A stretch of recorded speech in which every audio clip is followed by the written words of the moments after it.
Okey, jadi hari ini saya akan explain tentang engulfing. Fahami maksud engulf dulu. Maksud engulf, dia mesti menelan candle sebelum dan memuntahkan candle selepas. Okey, jadi bentuk engulf dia mesti candle depan menelan candle yang di belakang. Jadi yang ini menelan, yang ini ditelan. Okey, colourkan jap. Tekarlah warna merah sebab dia ke bawah kan. So, jadi jika merah di bawah, merah di depan, kita panggil sebagai bearish engulfing.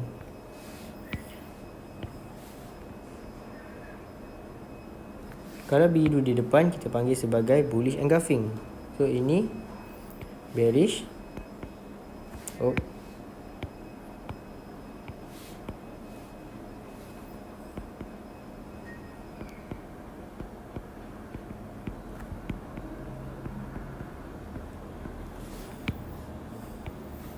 Yang ini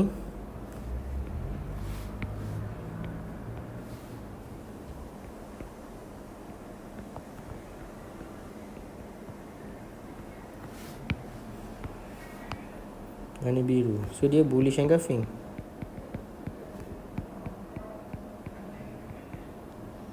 So ikut mana belakang dia. Sama juga konsep. Yang ini menelan, yang ini ditelan. Okay, jadi ini maksud engulf dulu. So korang kena faham maksud engulf. Yang ada engulf ni terbahagi kepada dua, iaitu bearish engulfing dan juga bullish engulfing. Jadi maksud dia mesti menelan candle sebelum dan memuntahkan candle selepas. Sekarang ni kita memahami yang dia telah menelan candle sebelum. Memuntahkan tu kita akan explain selepas ni. Okay, jadi engulfing. Dalam engulfing ni dia ada 6 bentuk engulf.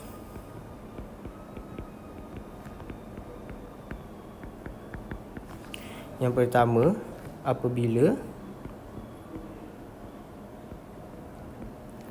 candle depan menelan komponen bawah dan atas. Ini adalah engulf. Ditelan. Nampak? So, tandakan komponen dia. Highest, body ditelan dengan lowest. Maka this is engulf. Yang kedua, apabila shadow menelan whole komponen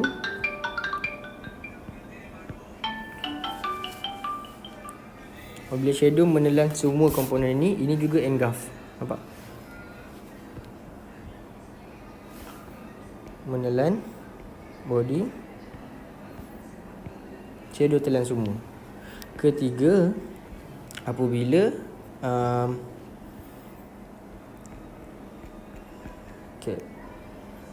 body tak telan,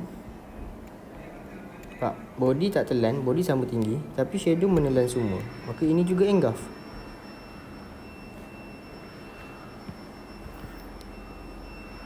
Yang penting adalah komponen depan ni menelan. Ni menelan. Yang ini juga menelan. Okey. Yang keempat, apabila candle dia bahagian shadow tak habis telan, maksudnya macam ni, tapi body menelan. Sebab shadow atas ni tak telan habis, tapi body dia ditelan oleh body sebelah. Nampak?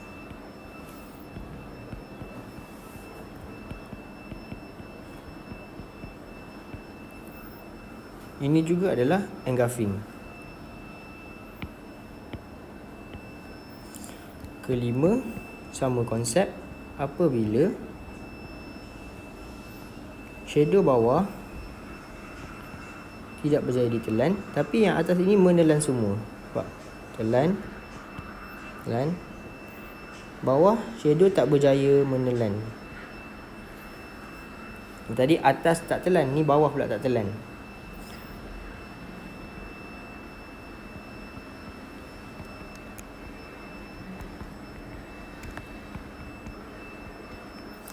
Shadow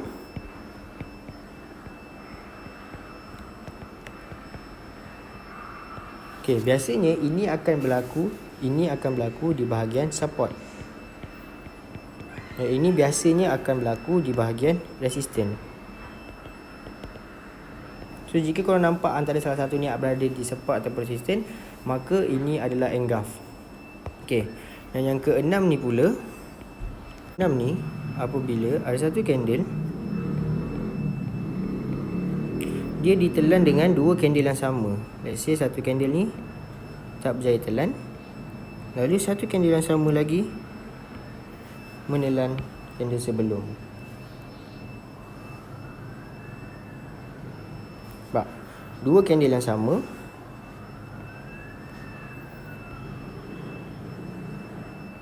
menelan candle sebelum. So dua candle ni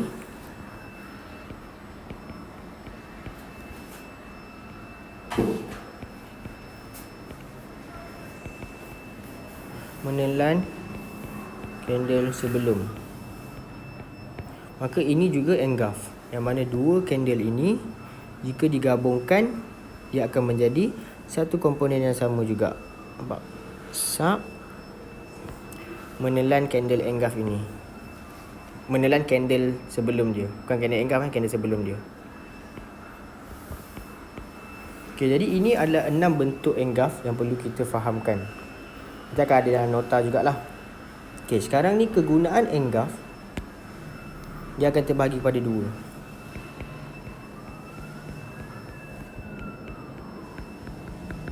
Yang pertama adalah engulfing.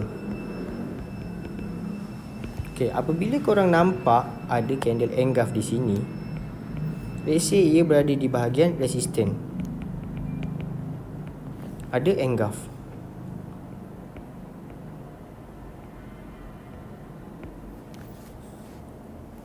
Panjang sangat pula.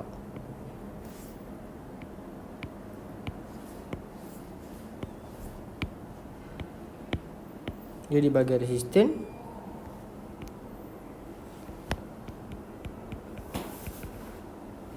ada engulf. Maka tandakan komponen engulf ini atau ambil box, colorkan dia, dan price bersetuju untuk turun ke bawah. Maksudnya next price turun. So di sini price telah turun dan kita akan tunggu pullback. Tunggu dia naik. Apabila dia sampai saja zone engulf di resistance, zone engulf, maka engulf ini akan dimuntahkan. So price sampai naik ke sini dan price akan keluar balik. So kita ready sell di engulf yang berada di resistance. So di sinilah maksud yang pertama tadi diterangkan, menelan candle sebelum yang ini. Sekarang ni dia memuntahkan candle selepas. Di sini apabila price nampak engulf di sini, dia ditelan. Zone ini dia ditelan. Apabila price sampai ke zone engulf tersebut, maka di sini dia akan memuntahkan. Faham So ingat, nampak saja zone engulf di resistance, kita ready untuk sell apabila price telah breakout. So di sini kalau kita lukis line chart, price turun, price naik, price breakout. Buka color. Price turun, price naik, price breakout. So support telah breakout berlaku. So kita akan tunggu untuk pullback ke zone engulf tadi, dan di sini dia akan memuntahkan. Okay, ini kegunaan yang pertama. Kegunaan yang kedua adalah kita panggil sebagai engulf fail. Okay, So engulf fill ni adalah engulf yang paling best untuk kita gunakan sebab dia akan tentukan direction kita.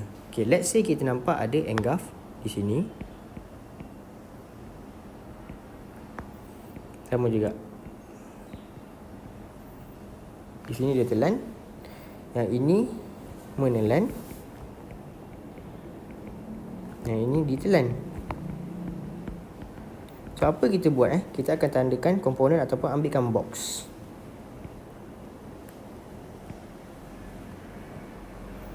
Okay, let's say dia buat breakout ke bawah. Price bersetuju turun ke bawah. Akan tetapi apabila price tiba nak turun kat sini, price sampai, so breakout telah berlaku, betul? Okay dulu. Line chart, naik. Breakout telah berlaku. Tapi jika dia datang dalam keadaan impulsif ataupun momentum candle, tiba-tiba kita nampak dia naik tapi laju. Besar. Dan besar. Kita jangan terus sell. Jika kita nampak dia datang dalam keadaan impulsif ataupun momentum, ada momentum yang besar, jangan sell, kita biar dulu. Sebab biasanya apabila dia datang dalam keadaan impulsif ataupun momentum, dia akan tembus. So jika dia tembus ke zone engulf ini, dia naik, candle menembusi zone engulf. Sepatutnya kegunaan engulf macam nombor 1 tadi, engulfing. Tapi jika zone engulf ini ditembusi, ia dipanggil sebagai engulf fail. Maka jadikan zone tersebut, iaitu zone ini,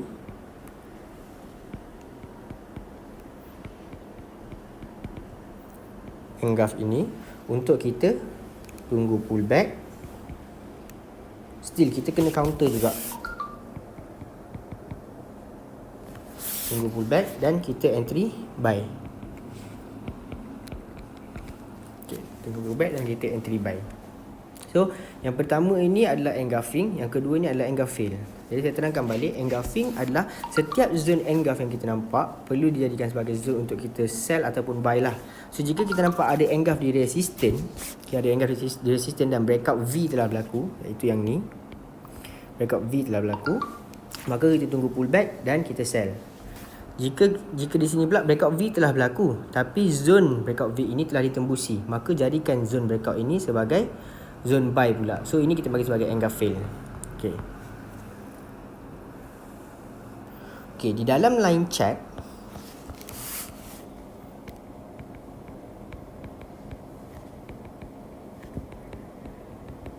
kita akan gunakan dua istilah.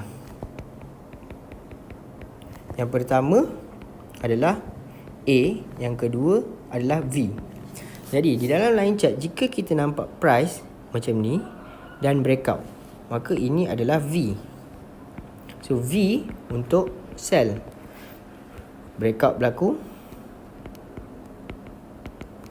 tunggu pullback di zone breakout dan kita sell di sini. A pula untuk buy. A pula berlaku macam ni, price datang, price turun, tiba-tiba price tembus ke atas. So A untuk buy. So kita akan tunggu pullback di zone A ini dan kita buy. Tak semestinya dia akan sampai di sini Kita kena cari sepanjang breakout ini ada tak engulfing yang berlaku. Okay, sama juga di sini. Tak semestinya di sini. Kita kena cari sepanjang breakout ini ada tak ada tak V yang berlaku untuk kita sell. Okay. Jadi jom kita tengok chart.